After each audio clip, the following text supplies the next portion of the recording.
Friends, कैसे हैं सभी। आई होप आप सभी अच्छे होंगे।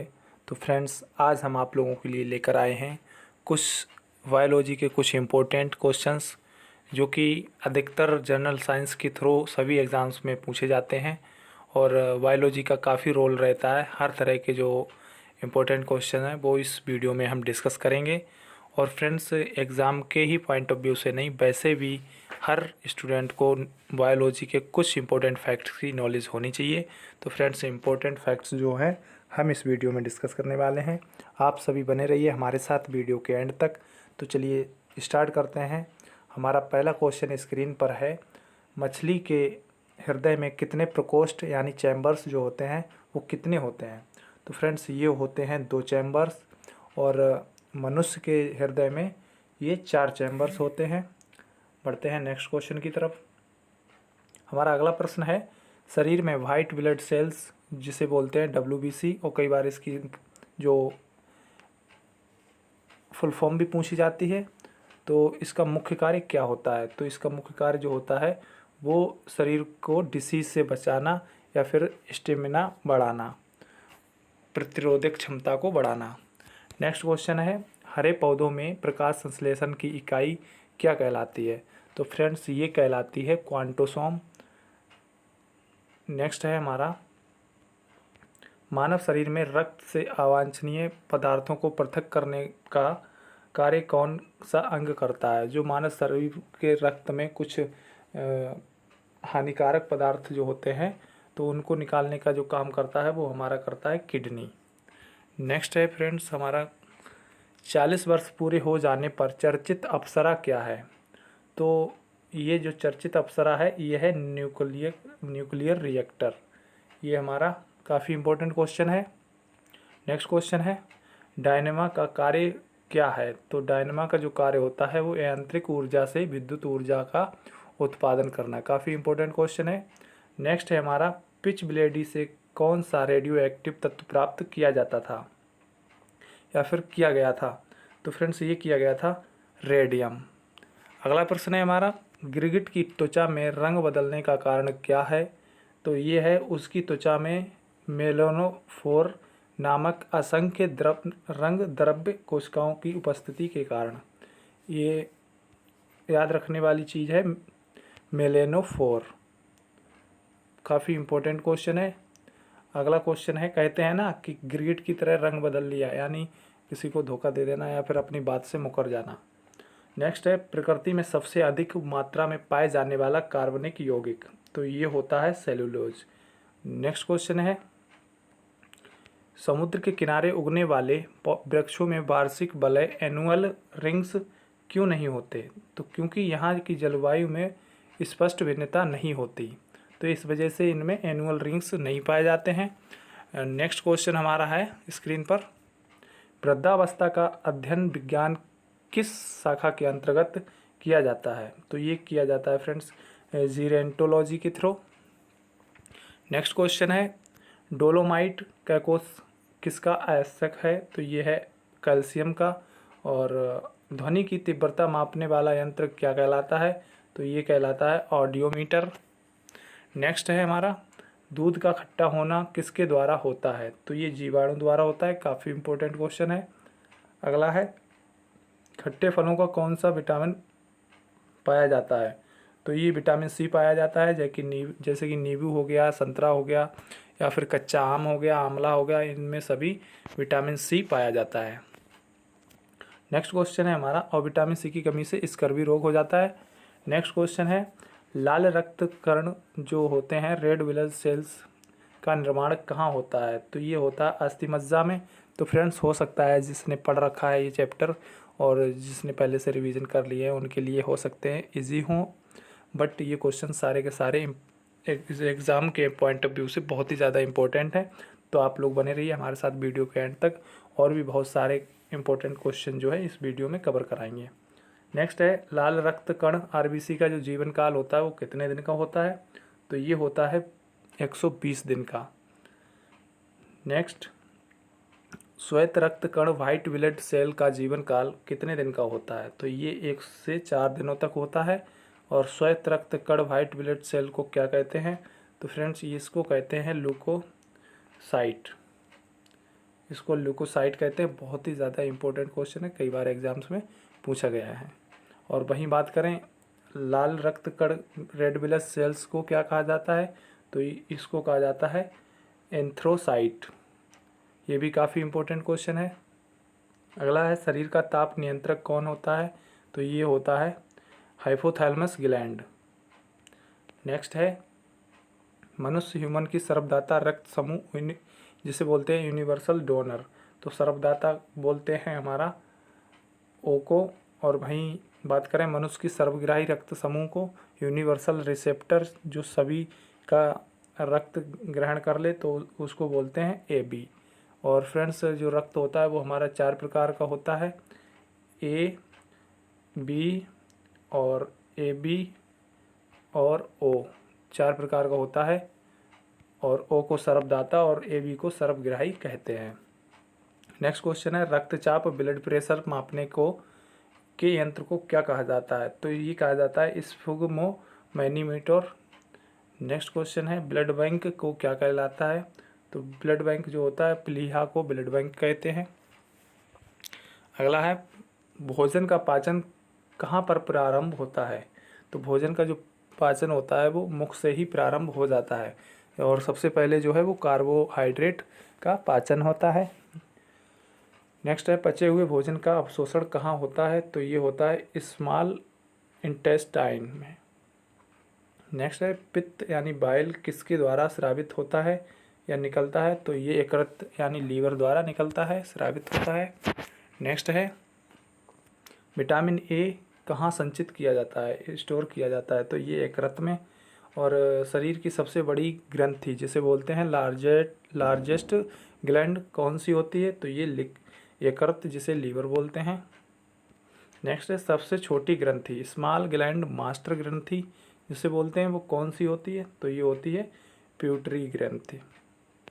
नेक्स्ट है मनुष्य में पसलियाँ राइब्स की संख्या कितनी होती है, तो फ्रेंड्स ये होती है 14 पेयर यानी 12 जोड़ी। अगला है शरीर की हड्डियों में बोन्स की कुल कितनी संख्या होती है, हड्डियां जिसे बोलते हैं बोन्स, तो ये हमारे शरीर में होती हैं 206 हड्डियां, जो कि हमने क्लास 7th या 6 में पढ़ रखा है। नेक्स्ट है शरीर में मांसपेशियों की यानी मसल्स की कुल कितनी संख्या होती है, तो ये 639, और हड्डियों की तो वो 206। और नेक्स्ट है लार यानी सलाइवा में पाया जाने वाला एंजाइम को क्या कहते हैं, तो ये जो है लार में पाया जाने वाला एंजाइम जो है वो टाइलेन है। काफ़ी इम्पोर्टेंट क्वेश्चन है ये, आप इसको स्टार मार्क कर लीजिए। नेक्स्ट क्वेश्चन है लिंग निर्धारण कहाँ से होता है, तो कोई मेल है फीमेल है ट्रांसजेंडर है, ये कहाँ से निर्धारित होता है, तो ये होता है मेन क्रोमोसोम से। नेक्स्ट है मनुष्य का हृदय ह्यूमन हार्ट कितने चैम्बर्स का होता है, तो ये अभी हमने आपको बताया था 4 कोष्ठीय यानी 4 चैम्बर्स होते हैं। नेक्स्ट है शरीर में गुणसूत्रों यानी क्रोमोसोम्स की संख्या कितनी पाई जाती है, तो ये 46 होती है। अगला है हमारा शरीर का सबसे बड़ा अंग लार्जेस्ट ऑर्गन, तो फ्रेंड्स ये होता है त्वचा जिसे बोलते हैं स्किन। शरीर की सबसे बड़ी कोशिका, तो ये तंत्रिका तंत्र होती है। नेक्स्ट है शरीर में अमीनो एसिड की संख्या कितनी होती है, तो फ्रेंड्स ये होती है हमारी 22। अगला है शरीर में प्रतिदिन कितना मूत्र यानी जो यूरिन होता है वो कितना बनता है, तो फ्रेंड्स ये बनता है 1.5 से लेके 2 लीटर तक, यानी 1.5 लीटर से 2 लीटर तक बन जाता है। और बात करें मूत्र दुर्गंध क्यों देता है, क्योंकि जो है इसमें यूरिया पाई जाती है। नेक्स्ट है मानव मूत्र में अम्लीय का pH मान क्या होता है, तो फ्रेंड्स ये होता है 6। और वहीं बात करें शरीर का सामान्य तापमान कितना होता है, ये बहुत ही ज़्यादा इम्पोर्टेंट क्वेश्चन है और हर किसी को ये वैसे भी नॉर्मली पता होना चाहिए। तो 98.6 डिग्री फ़ारेनहाइट, जो कि हमारे नॉर्मली जो भी डॉक्टर्स क्लिनिक वाले मापते हैं तो वो फ़ारेनहाइट में ही मापते हैं। और डिग्री सेल्सियस की बात करें तो ये 37 डिग्री सेल्सियस, और वहीं बात करें केल्विन में तो ये 310 केल्विन होता है। नेक्स्ट क्वेश्चन है, मानव शरीर में टिबिया नामक जो हड्डी होती है वो कहाँ पाई जाती है? तो ये पाई जाती है पैरों में। काफ़ी इंपॉर्टेंट क्वेश्चन है। नेक्स्ट क्वेश्चन है, दांतों और हड्डियों की संरचना के लिए आवश्यक तत्व कौन से होते हैं? तो ये होते हैं फ्रेंड्स कैल्शियम और फास्फोरस, जो कि कैल्शियम को Ca से डिनोट करते हैं और फास्फोरस को P से डिनोट करते हैं। ये इसके सिंबल होते हैं। नेक्स्ट क्वेश्चन है, ब्लड को थक्का जमने में ब्लड क्लॉट में कौन सहायक होता है? तो फ्रेंड्स ये होता है प्लेटलेट्स।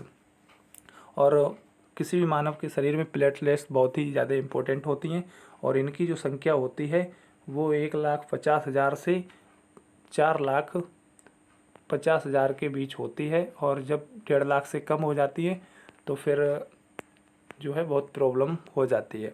मस्तिष्क तथा सिर के अध्ययन को क्या कहते हैं? तो ये कहते हैं फ्रेनोलॉजी।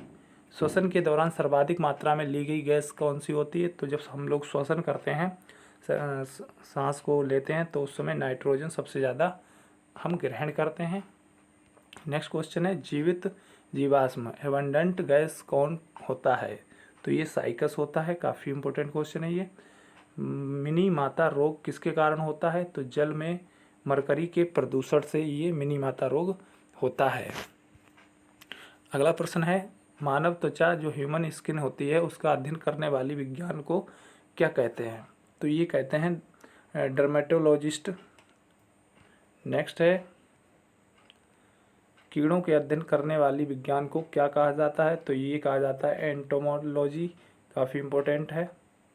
अगला प्रश्न है हमारा, पित्त यानी जो बाइल होता है वो किस अंग के द्वारा पैदा किया जाता है? तो फ्रेंड्स ये किया जाता है यकृत यानी लीवर के द्वारा। और मानव शरीर में रुधिर बैंक का कार्य क्या होता है? तो ये होता है स्प्लीन। और नेक्स्ट है, शरीर में हीमोग्लोबिन का कार्य क्या होता है? तो ऑक्सीजन का परिवहन जो है हीमोग्लोबिन का कार्य होता है। और हीमोग्लोबिन जो है वो क्या होता है? तो ये एक हीमोग्लोबिन में जो है वो आयरन होता है, आयरन पाया जाता है। अगला है, मानव शरीर में खून किसके उपस्थिति के कारण नहीं जमता? तो ये जो है हिपेरिन के कारण नहीं जमता है। और विटामिन की बात करें तो विटामिन के कारण जो है जमता है। नेक्स्ट है, रुधिर के प्लाज्मा में किसके द्वारा एंटीबॉडी निर्मित होते हैं? तो ये होता है लिम्फोसाइट। अगला है, लाल रक्त कणिकाओं का शमशान कहाँ कहा जाता है? तो फ्रेंड्स जो रेड ब्लड सेल्स होते हैं वो प्लीहा में जाकर इनकी डेथ हो जाती है। और वहीं बात करें नेक्स्ट की, तो क्रेब्स चक्र जो है वो क्रेब्स साइकिल में किसका संश्लेषण होता है? तो यहाँ पर जो है प्यूबिक एसिड का संश्लेषण किया जाता है। नेक्स्ट क्वेश्चन है हमारा, मानव शरीर में यूरिया का निर्माण कहाँ होता है? तो ये होता है यकृत में। और वहीं बात करें नेक्स्ट की, तो रक्त की अशुद्धियों किस अंग में जाकर छनती हैं या फिर फिल्टर होती हैं? तो ये रक्त जो फिल्टर होता है वो वृक्क में होता है। तो फ्रेंड्स ये कुछ इम्पोर्टेंट थे। और नेक्स्ट जो है वो मानव शरीर से संबंधित है। अभी भी कुछ इम्पोर्टेंट क्वेश्चन बचे हुए हैं। तो ये है हमारा पहला, मानव के खोपड़ी में हड्डियों की संख्या कितनी है? तो फ्रेंड्स ये है 8। और जो हड्डियों की संख्या है शरीर में वो हमने अभी आपको बताई थी 206, और मसल्स की हमने 639 बताई थी। नेक्स्ट क्वेश्चन है, मनुष्य का हृदय 1 मिनट में कितनी बार धड़कता है? तो एक स्वस्थ व्यक्ति का हृदय जो है वो 1 मिनट में 72 यानी 72 बार धड़कता है। अगला प्रश्न है, स्वस्थ मनुष्य 1 मिनट में कितना बार सांस लेता है? तो 16 से 18 बार सांस लेता है। और मस्तिष्क का वजन कितना होता है? तो ये 1350 ग्राम से लेके 1400 ग्राम तक होता है। 1 किलो 350 ग्राम से 1 किलो 400 ग्राम तक। नेक्स्ट है, मानव शरीर की सबसे बड़ी हड्डी कौन सी होती है? तो ये फीमर की हड्डी जो जांघ में पाई जाती है, बहुत ही ज़्यादा इम्पोर्टेंट है। और वही नेक्स्ट है हमारा, मानव शरीर की सबसे छोटी हड्डी, तो ये जिसको बोलते हैं स्टेपेस, जो कि कर्ण यानी कान में पाई जाती है। और ये मध्य कान में यानी बीच कान में पाई जाती है। ये भी काफ़ी इम्पोर्टेंट है। अगला है, मानव शरीर की सबसे मजबूत हड्डी, तो ये होती है एनेमल यानी जबड़े की हड्डी। और शरीर का सबसे कठोर तत्व तो ये है इनेमल, जो कि दांत का हिस्सा होता है। मनुष्य के सौंदर्य का अध्ययन क्या कहलाता है, तो ये कैलोलॉजी। अगला है सामान्य मनुष्य का रक्तचाप कितना होता है, तो ये होता है 120 से 120/80 मिमी। नेक्स्ट है शरीर के रक्त परिभ्रमण में कितना समय लगता है, तो कम से कम ये 23 सेकेंड लगता है। और मानव शरीर में जल की मात्रा कितना प्रतिशत होती है, तो फ्रेंड्स ये होती है 65 से लेके 80% तक। अगला है रक्त की मात्रा शरीर के भार का कितना प्रतिशत होती है, तो ये होती है 7%। और वहीं बात करें मनुष्य में रक्त की मात्रा कितनी होती है, तो ये 5 से 6 लीटर जो है एक स्वस्थ मनुष्य के शरीर में रक्त की मात्रा होती है। मनुष्य के रक्त का पीएच मान कितना होता है, तो ये होता है 7.4। और रक्त को शुद्ध करने का कार्य कौन करता है, तो ये किडनी करती है, जिसे बोलते हैं वृक्क। हिंदी में वृक्क और इंग्लिश में किडनी बोलती है। अभी हमने आपको बताया था, यहाँ पे अशुद्धियाँ निकाल देता है। और लाल रक्त कण का निर्माण कहाँ होता है, तो फ्रेंड्स ये होता है अस्थि मज्जा में।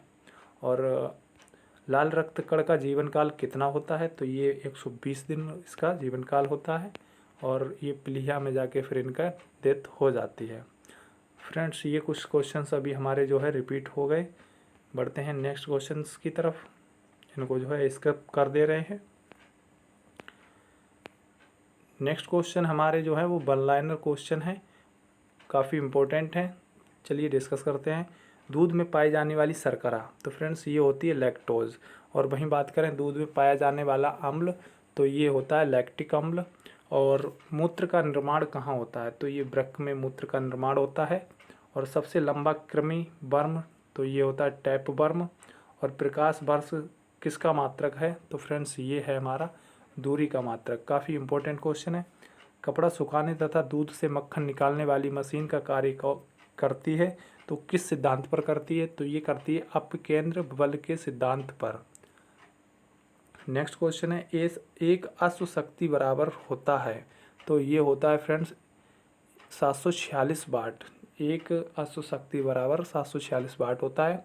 और जल का घनत्व अधिकतम आयतन न्यूनतम होता है, तो ये होता है 4 डिग्री सेल्सियस पर।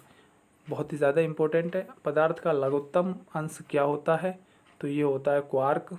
और लेंस की क्षमता का मात्रक, तो ये डायोप्टर होता है। और इंद्रधनुष के बीज का रंग क्या होता है, तो ये हरा होता है। और रंग का प्रकीर्णन निर्भर करता है, तो ये तरंगदैर्घ्य पर निर्भर करता है। भाई नेक्स्ट क्वेश्चन है हमारा रेटिना पर बना प्रतिबिंब होता है, तो ये वास्तविक उल्टा और वस्तु से छोटा होता है। इंद्रधनुष बनता है, तो ये तब बनता है जब सूर्य के ठीक विपरीत दिशा में बनता है। विद्युत फ्यूज मिश्रण होता है, तो जो विद्युत फ्यूज मिश्रण जो होता है, जब हम फ्यूज बनाते हैं अपने उपकरणों की रक्षा के लिए, तो ये बनता है तांबा, टिन तथा सीसा से। सूर्य प्रकीर्णन के कारण अंतरिक्ष यात्री का आकाश नीला क्यों दिखाई देता है, आकाश कैसा दिखाई देता है, तो ये काला दिखाई देता है। समुद्र का जल नीला दिखाई देता है, तो ये किसकी वजह से, प्रकाश के प्रकीर्णन के कारण। और वायु का बुलबुला जल में व्यवहार करता है, तो किस तरह का करता है, ये अवतल लेंस की तरह। जो कि नेक्स्ट क्वेश्चन है तारों के टिमटिमाने का कारण, ये फ्रेंड्स ये हो जाएगा प्रकाश का अपवर्तन के कारण। ये सारे के सारे बहुत ही ज़्यादा इंपॉर्टेंट क्वेश्चन है, हर एग्जाम्स में पूछे जाते हैं। इसका जो PDF है वो हमारे टेलीग्राम चैनल पर मिल जाएगा।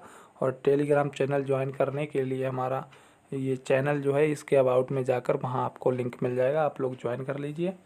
हीरा का चमकना तथा मृच्छका बनने का कारण, तो ये होता है पूर्ण आंतरिक परिवर्तन, जिसे बोलते हैं टोटल इंटरनल रिफ्लेक्शन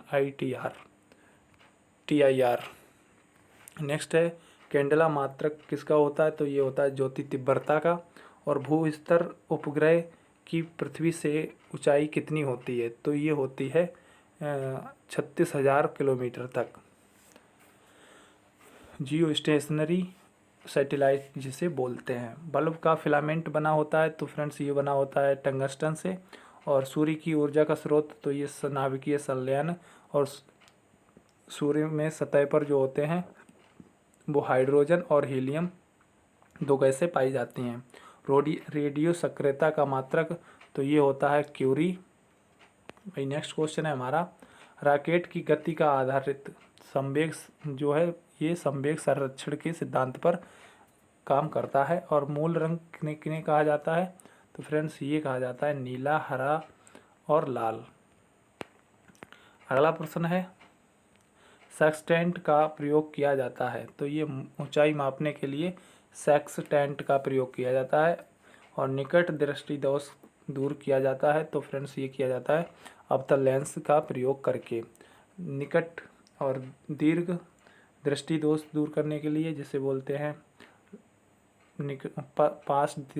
जिसे बोलते हैं न्यून दृष्टि दोष, तो उत्तल लेंस का प्रयोग करके। और परमाणु बम का सिद्धांत आधारित, तो ये नाभिकीय विखंडन पर स्थित है। और बिजली के बल्ब में प्रयोग होता है, तो ये अक्रिय गैस इसमें उपयोग होती है। अगला है ध्वनि का वेग सर्वाधिक, तो ये सर्वाधिक होता है फ्रेंड्स ठोस में, उसके बाद हो जाएगा हमारा गैस में, और उसके बाद जल में। ध्वनि की गति धीमी होती है, तो हवा में सबसे धीमी होती है, ठोस, द्रव और गैस। ऊर्जा का एसआई मात्रक जो है वो जूल होता है। और हाइड्रोजन बम आधारित है नाभिकीय संलयन के सिद्धांत पर। जल का सर्वाधिक शुद्ध रूप, तो जल का जो सर्वाधिक शुद्ध रूप होता है वो वर्षा जल होता है। नेक्स्ट क्वेश्चन है हमारा, ग्रीन हाउस प्रभाव गैस कौन सी है, तो ये कार्बन डाइऑक्साइड है। और दाढ़ी बनाने, आँख, नाक, कान की जांच में प्रयोग कौन सा दर्पण होता है, तो ये होता है अवतल दर्पण। नेक्स्ट है हमारा, नाभिकीय विखंडन में प्रयुक्त होता है, तो ये यूरेनियम जो है वो नाभिकीय विखंडन में प्रयुक्त होता है। और नेक्स्ट है, चंद्रमा पर गुरुत्वीय त्वरण का मान पृथ्वी का मान का कितना होता है, तो ये 1/6 भाग जो है चंद्रमा पर गुरुत्वीय त्वरण का मान होता है। अगला प्रश्न है, द्रव अवस्था में पाया जाने वाला धातु, तो पारा जो एकमात्र ऐसा धातु है जो द्रव अवस्था में पाया जाता है। और नेक्स्ट क्वेश्चन है, सुराही का पानी ठंडा होता है, तो ये होता है बाष्पीकरण के कारण। और विद्युत धारा मापा जाता है, तो ये अमीटर से मापा जाता है।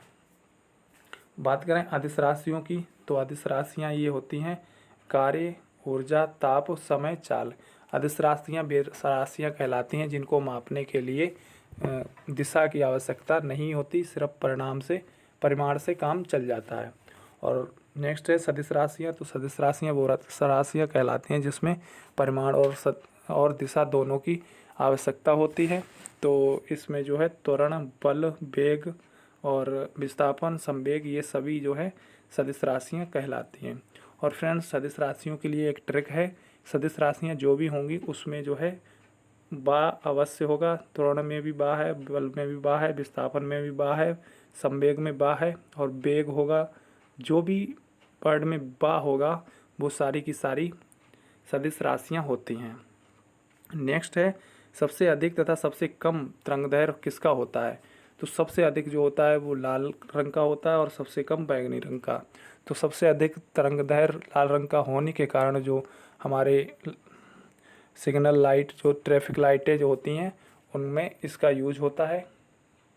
नेक्स्ट है, सर्वाधिक प्रत्यास्थ पदार्थ क्या है, तो ये स्टील है। और नेक्स्ट सबसे कठोर धातु, तो ये फ्रेंड्स प्लेटिनियम होता है। और भविष्य का सोना भी प्लेटिनियम को कहा जाता है। शुष्क बर्फ़ कहलाती है, तो ठोस कार्बन डाइऑक्साइड जो होती है वो शुष्क बर्फ़ कहलाती है।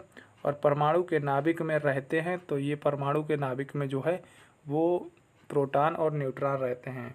फ्रेंड्स समझो ये नाभिक है, तो यहाँ पे जो है अंदर इसके प्रोटॉन न्यूट्रॉन होते हैं और इलेक्ट्रॉन जो है ऊपर इस तरह से चक्कर काटता रहता है। और प्रोटॉन न्यूट्रॉन जो है वो परमानेंट नाभिक होते हैं। और ये जो इलेक्ट्रॉन होते हैं ये चक्कर लगाते रहते हैं। बर्तनों में कलई के लिए उपयोग होता है, तो बर्तनों में जो कलई के लिए उपयोग होता है वो होता है अमोनियम क्लोराइड। नेक्स्ट क्वेश्चन है हमारा, पटाखों में हरा रंग होता है, तो ये होता है बेरियम के कारण। नॉन स्टिक बर्तनों की परत बनी होती है, तो ये टेफ्लॉन की से बनी होती है। और वायुमंडल में नहीं पाया जाने वाला अक्रिय गैस, तो ये है रेडॉन। और फ्रेंड्स, काफ़ी इम्पोर्टेंट फैक्ट है, जब हमारा भूकंप आने को होता है तो उस समय वायुमंडल में रेडॉन गैस उत्पन्न हो जाती है। गुब्बारों में उपयोग होता है, तो फ्रेंड्स ये होता है गुब्बारों में उपयोग हीलियम गैस का, जो कि सबसे हल्की गैस होती है। और फोटोग्राफी में उपयोग, तो फोटोग्राफी में जो है सिल्वर ब्रोमाइड का उपयोग किया जाता है। तो काफ़ी इम्पोर्टेंट क्वेश्चंस हैं फ्रेंड्स ये। अगला प्रश्न है हमारा, जल को स्थायी कठोरता का कारण क्या है? तो फ्रेंड्स ये है कैल्शियम एवं मैग्नीशियम के बाइकार्बोनेट का घुले रहना। तो फ्रेंड्स ये बहुत ही ज़्यादा इम्पोर्टेंट है, कई बार ये क्वेश्चन आ चुका है, एसएससी जीडी में भी आ चुका है, और यूपीएससी सीडीएस वगैरह इस तरह के एग्ज़ाम्स में पूछा जा चुका है। नेक्स्ट है, पानी की स्थायी कठोरता दूर की जा सकती है, तो फ्रेंड्स ये की जाती है पोटेशियम क्लोराइड द्वारा। ये भी काफ़ी इम्पोर्टेंट है। वही नेक्स्ट क्वेश्चन है हमारा, जिंक को जंग से बचाने के लिए, लोहे को जंग से बचाने के लिए क्या चढ़ाया जाता है लोहे पर? तो फ्रेंड ये जिंक की परत चढ़ाई जाती है। विद्युत का सबसे अच्छा सुचालक, तो ये है चांदी को माना जाता है। और कृत्रिम वर्षा के लिए प्रयोग में लाया जाता है, तो फ्रेंड्स ये लाया जाता है आयोडीन। कृत्रिम वर्षा जब करवाई जाती है तो आयोडीन के द्वारा कराई जाती है। नेक्स्ट है, लोहा निकेल क्रोमियम के मिश्र धातु है, तो यह है स्टेनलेस स्टील। हड्डियों और दांतों में उपस्थित क्या रहता है? तो ये कैल्शियम फॉस्फेट उपस्थित रहता है। और सोल्जर जिसे बोलते हैं टांका मिश्रण किस चीज़ का होता है? तो सीसा एवं टिन का मिश्रण होता है। तो इस तरह के क्वेश्चन जो है हमारे एसएससी जीडी या फिर एयरफोर्स नेवी में पूछे जाते हैं। नेक्स्ट क्वेश्चन है फ्रेंड्स, अब हम डिस्कस कराएंगे विज्ञान की प्रमुख शाखाएं, और ये सारे के सारे प्रीवियस ईयर्स क्वेश्चन हैं, कोई भी एग्ज़ाम उठा के देख लीजिए, इससे रिलेटेड मिल जाता है, बहुत ही ज़्यादा इम्पोर्टेंट होने वाले हैं ऑल ब्रांचेस ऑफ हमारी साइंस की। तो चलिए स्टार्ट करते हैं। पहला है हमारा अर्बोरिकल्चर। तो फ्रेंड्स पहला अर्बोरिकल्चर जो है वो वृक्ष उत्पादन संबंधी विज्ञान से इसमें स्टडी की जाती है। वहीं नेक्स्ट है आर्कोलॉजी जो है पुरातत्व संबंधित विज्ञान की शाखा है। जो हमारे पुरातत्व थे, इतिहास से संबंधित, प्राचीन, उससे संबंधित इस पे स्टडी की जाती है। वहीं नेक्स्ट है हमारा आर्थोपीडिक्स जो है अस्थि उपचार का अध्ययन होता है। अस्थि मतलब होता है हड्डियों का। नेक्स्ट है हमारा इकोलॉजी जो है जीव एवं पर्यावरण के बीच पारस्परिक संबंधों का अध्ययन, काफ़ी इम्पोर्टेंट है ये। और अगला है इथेनोलॉजी जो है विभिन्न संस्कृतियों का तुलनात्मक अध्ययन। अगला है इथेनोग्राफी, किसी विशिष्ट संस्कृति का अध्ययन, किसी विशिष्ट का, तो ये एथेनोग्राफी। और सभी सम्मिलित रूप से संस्कृतियों का तुलनात्मक अध्ययन, तो इथेनोलॉजी हो जाएगा। और वैसे भी आप लोग जानते हैं, कोई ग्राफ होता है तो उसमें जो है कंपैरिजन या फिर तुलना की जाती है, और लॉजी जो होती है वो स्टडी से संबंधित होती है। इथोलॉजी प्राणियों के व्यवहार का अध्ययन, जो बिहेवियर ऑफ ह्यूमन बींग्स, तो ये जो है इथोलॉजी से रिलेटेड होता है। वही नेक्स्ट है हमारा इक्थियोलॉजी जो होता है वो मत्स्य संरचना, जो मछलियों की जो बनावटी संरचना है उसका, और कार्यकी इत्यादि का अध्ययन होता है। नेक्स्ट है एंटोमोलॉजी, जो कि कीटों का वैज्ञानिक अध्ययन। ये फ्रेंड्स बहुत ही ज़्यादा इम्पोर्टेंट है, इसको आप लोग याद कर लीजिए। नेक्स्ट है एंथोलॉजी जो है फूलों का अध्ययन, स्टडी ऑफ फ्लावर्स। तो फ्रेंड्स ये भी बहुत ज़्यादा इम्पोर्टेंट है। नेक्स्ट है एग्रोस्टोलॉजी जो है घास का अध्ययन, स्टडी ऑफ ग्रास। नेक्स्ट है इकोस्टिक्स, तो यह ध्वन से संबंधित विज्ञान है। अगला है एपीकल्चर जो है वो एपी मीन्स होता है मधुमक्खी, और मधुमक्खियों के पालन का अध्ययन जो है वो एपीकल्चर से संबंधित है। ये बहुत ही ज़्यादा इम्पोर्टेंट है, आप लोग इसको नोट डाउन कर लीजिए और स्टार मार्क अवश्य करें। नेक्स्ट है फ्रेंड एपिग्राफ। एपिग्राफ जो है, एपिग्राफ हमारे शिलालेख से संबंधित है, तो शिलालेख संबंधी ज्ञान जो है वो एपिग्राफ से संबंधित है। और एरोनॉटिक्स वायुयान संबंधी विज्ञान शाखा है, तो ये भी बहुत ज़्यादा इम्पोर्टेंट है। भाई नेक्स्ट क्वेश्चन है हमारा एस्ट्रोनॉमी। एस्ट्रोनॉमी जो है खगोलीय पिंडों का अध्ययन, काफ़ी इम्पोर्टेंट है। नेक्स्ट एस्ट्रोलॉजी, मानव पर ग्रह नक्षत्र के प्रभाव का अध्ययन एस्ट्रोलॉजी कहलाता है। वहीं अगला है एक्रोबेटिक्स, व्यायाम संबंधी विज्ञान की शाखा एक्रोबेटिक्स कहलाती है। अगला है एस्ट्रोनॉटिक्स, यह अंतरिक्षयानों से संबंधित विज्ञान है जो कि एस्ट्रोनॉटिक्स कहलाती है। और एरोनॉथिलॉजी, पक्षियों के अध्ययन को एरोनॉथिलॉजी कहते हैं, और ये भी बहुत ही ज़्यादा इम्पोर्टेंट है। वहीं अगली बात करें एस्टियोलॉजी। एस्टियोलॉजी जो है वो हड्डियों का अध्ययन कहलाता है। और एडोटोलॉजी जो है वो दांत एवं मसूड़ों का अध्ययन एडोटोलॉजी कहलाता है। और ऑरोलॉजी जो है वो पर्वतों का अध्ययन, ये भी बहुत इम्पोर्टेंट है। अगला हमारा है ऑप्टिक्स।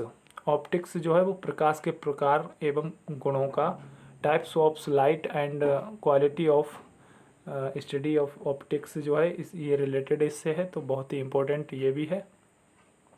भाई हमारा नेक्स्ट है ओलिवो कल्चर। ओलिवो कल्चर जो है वो जैतून की कृषि से संबंधित है, इसमें जैतून की कृषि का अध्ययन किया जाता है। ओलिवो कल्चर जो है वो सब्जियों के व्यापारिक कृषि संबंधित है। और ओरिनोलॉजी जो है वो स्वप्नों का अध्ययन कहलाता है इसमें। अगला है हमारा कार्डियोलॉजी। कार्डियोलॉजी जो है हृदय की रचना एवं हृदय कार्यवृत्ति विधि का अध्ययन, ये भी बहुत ज़्यादा इम्पोर्टेंट है, आप लोग इसको स्टार मार्क कर लीजिए। नेक्स्ट क्वेश्चन है हमारा कीमोथेरेपी। कीमोथेरेपी दी जाती है, रासायनिक यौगिकों से कैंसर का उपचार किया जाता है, तो ये कई बार एग्जाम्स में पूछा भी गया है कीमोथेरेपी किससे संबंधित है, तो आप लोग इसको भी स्टार मार्क कर लीजिए। अगला है कैलोलॉजी। कैलोलॉजी जो है वो मनुष्य के सौंदर्य यानी सुंदरता से beautiful study of human beings of beautiness, तो ये जो है मनुष्य के सौंदर्य का अध्ययन कहलाता है, ये भी काफ़ी इम्पोर्टेंट है। नेक्स्ट है हमारा कॉस्मोलॉजी। कॉस्मोलॉजी जो है वो ब्रह्मांड का अध्ययन कहलाता है, स्टडी ऑफ कॉस्मोस। और कॉस्मोलॉजी जो है ब्रह्मांड के जन्म, विकास, विलोपन का अध्ययन किया जाता है।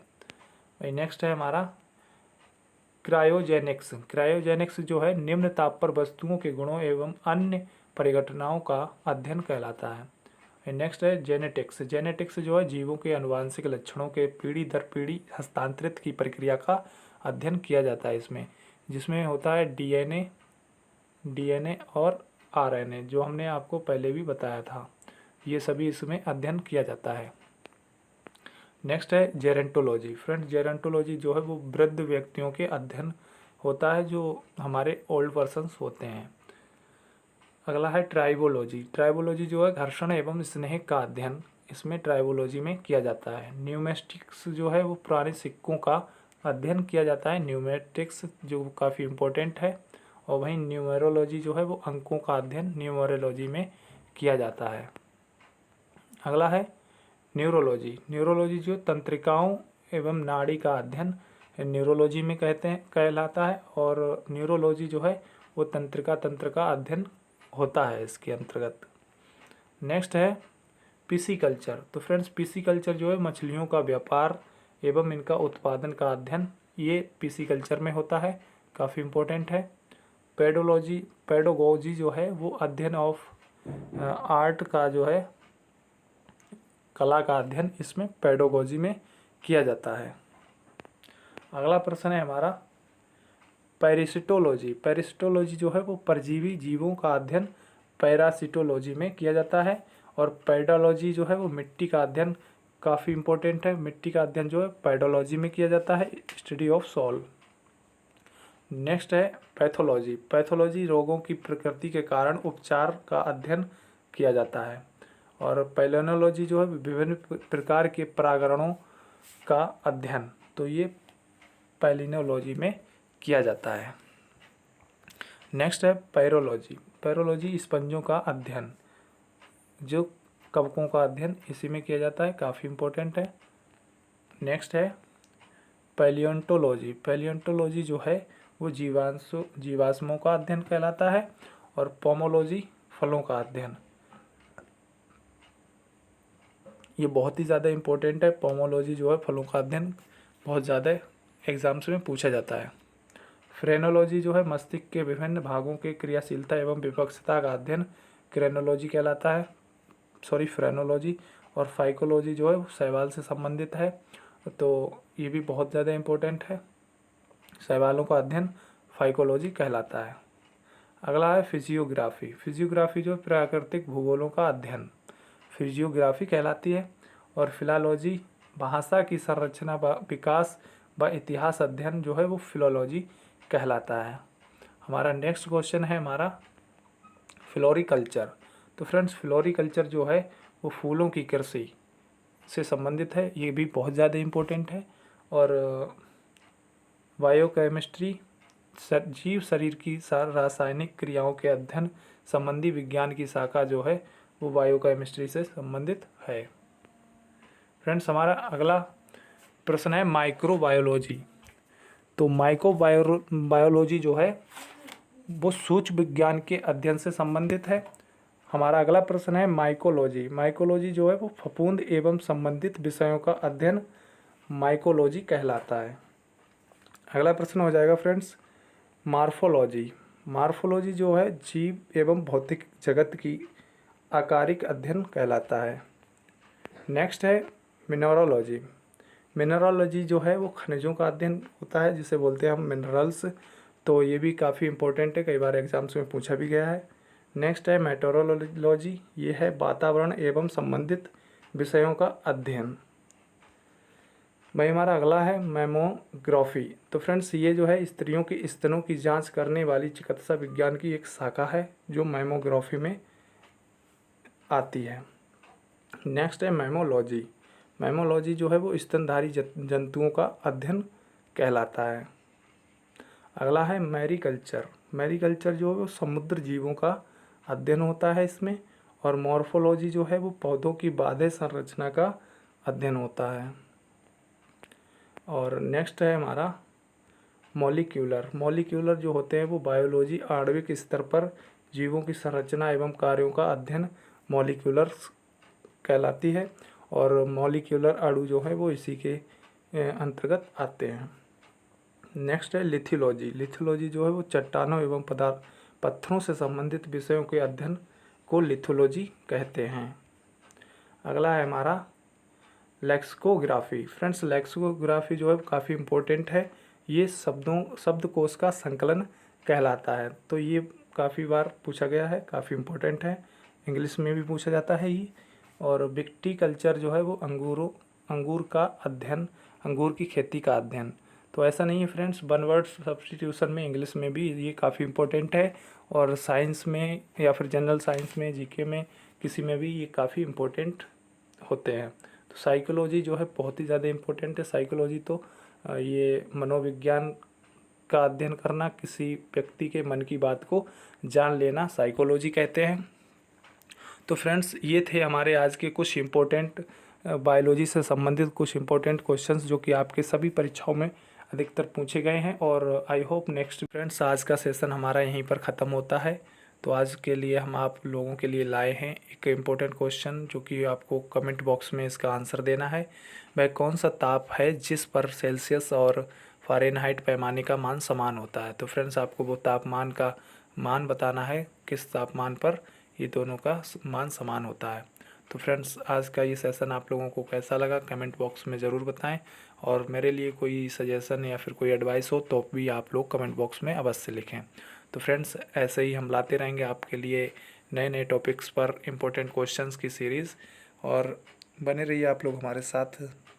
मिलते हैं नेक्स्ट वीडियो में, तब तक के लिए खुश रहिए, मस्त रहिए। जय हिंद, जय भारत।